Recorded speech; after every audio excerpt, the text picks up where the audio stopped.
ඒ සමගම පාසල් තුළ ප්‍රචණ්ඩත්වයේ කියන තත්ත්වය ගොඩක් දුරට වාර්තා වෙනවා. නිතරම පාසල් සිසුන්ගේ පහර දීම් සිදුවීම් අපිට වාර්තා වෙනවා. එම සිදුවීම් වලට අදාළව දරුවන් ගෙනල්ලා අපි පැමිණිලි විභාග කරන අවස්ථාවලදී අහන විට ගොඩක් අවස්ථාවල ඒ දරුවෝ කවුරුත් දහම් පාසල් අධ්‍යාපනයට යොමු වෙලා නැහැ. පැමිණිලි විභාගයේදී උනත් ඉරිදා දිනේ උදේවරුේ පොලිසියට කවුරු හරි දරුවෙක් එක්කරගෙන ආවොත් දෙමව්පියෙක් අපි අහනකොට ඒ දෙමව්පියෝ දරුවෝ දහම් පාසල් යවලා නැහැ.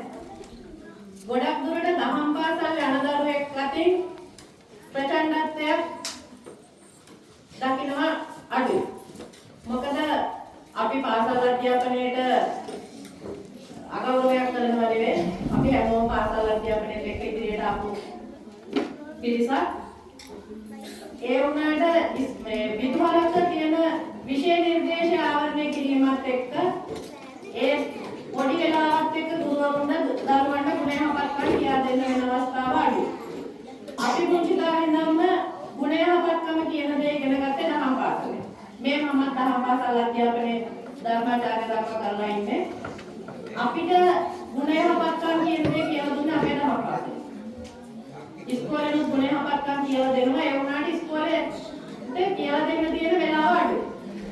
ඒ හින්දා හැම දරුවෙක්ම දහම් පාසල් අධ්‍යාපනයට යොමු වීම අනිවාර්ය වෙන කාලයක් තමයි මේක. ඉතින් අපි මුල් අවස්ථාවේම දේශනය කර අපේ ලේකකාරී ස්වාමීන් වහන්සේ පසුගිය දිනක පොලිස් ස්ථානයට පැමිණිලා අපේ ලොකු ඉල්ලීමක් කරා හැම දරුවෙක්ම දහම් පාසල් අධ්‍යාපනයට යොමු කරන්න ගෙයින්කට යන වැඩසටහනක් කරමු. ඒකට පොලිසිය සහයෝගය දෙන්න කියලා ඉල්ලීමක් කරා. දහම් පාසල් අධ්‍යාපනය අත්‍යවශ්‍ය බව රාජ්‍යයත් එක්ක මුළු සමාජයෙන් පිළිගන්න තියෙනවා. ඒ නිසා අද අපි මේ දහම් පාසල් ඇවිල්ලා ඉන්න දරුවන්ට ඒක කියලා කියනවට වඩා දහම් පාසල් අධ්‍යාපනයේට යොමු නොවෙච්ච දරුවෝ ඉන්නවා නම් මේ දරුවන්ගේ සහෝදර සහෝදරියෝ හරි දෙමව්පියන්ගෙන් මම ඉල්ලීමක් කරනවා දහම් පාසලට පන්සලට යොමු කරන්න.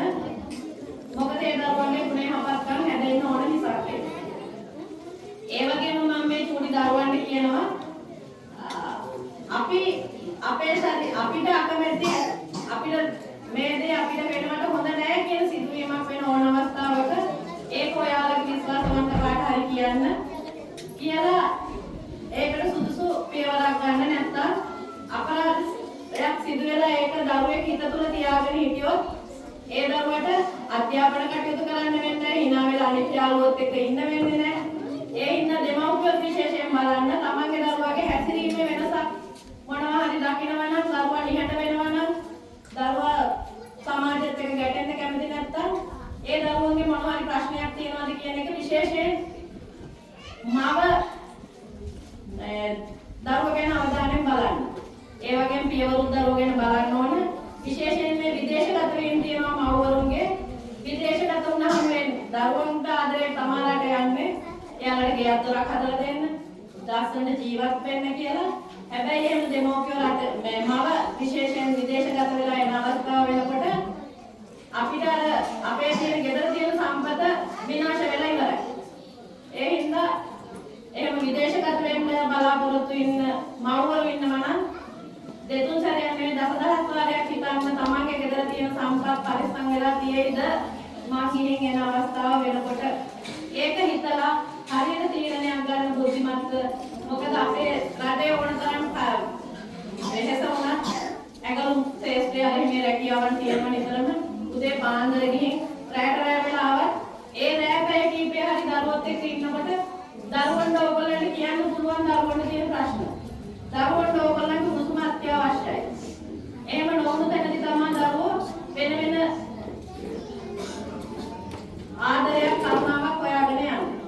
විශේෂයෙන් මම මේ මව්පියවරුන්ගෙන් ඉල්ලා සිටිනවා ගෙදර හැම වෙලේම දරුවන්ට දැනෙන සතුටින් අම්මා අප්පච්චි අතර මොනවා හරි ප්‍රශ්නයක් තිබුණත් ඒ දේ දරුවෝ ඉදිරියට කිසිම දවසක කතා කරන්න එපා. එහෙම කතා කරොත් දරුවන්ට විශ්වාසය නැති වෙනවා අම්මා අප්පච්චිට. ඒ හින්දා මොනවා හරි ප්‍රශ්නයක් තිබුණොත් දරුවෝ නැති තැනකදී කතා බහ කරගෙන ඒ ප්‍රශ්නේ විසඳගන්න. අපිට කතා කරලා විසඳ ගන්න පුළුවන් ඕනම ප්‍රශ්නයක්.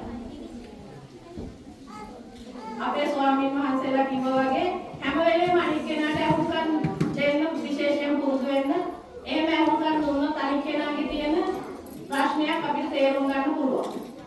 මේ අවස්ථාව දැනට අපේ ධර්ම දේශනා කීපයක්ම ඇහුවා. තවත් කතාවක් ඇහුවා. තවත් මේ ගොඩක් කතා කරන්න තියෙන අවස්ථාවක් මේ දරුවෝ තෑගි ගන්න බලන්න ඉන්නේ. ඒ හින්දා මගේ කතාව මම කෙටියෙන් අවසන් කරමි. සියලුම දූ දරුවන්ට දෙමාපියන්ට අපේ මහා සංඝරත්නයේ ත්‍රිරත්නය ආන්භාවයෙන් නිදුක් නිරෝගී සුවය ලැබලා සතුටින් ජීවත් වෙන්න කාලයක් උදා වෙන්න කියලා ප්‍රාර්ථනා කරමින් මගේ කෙටි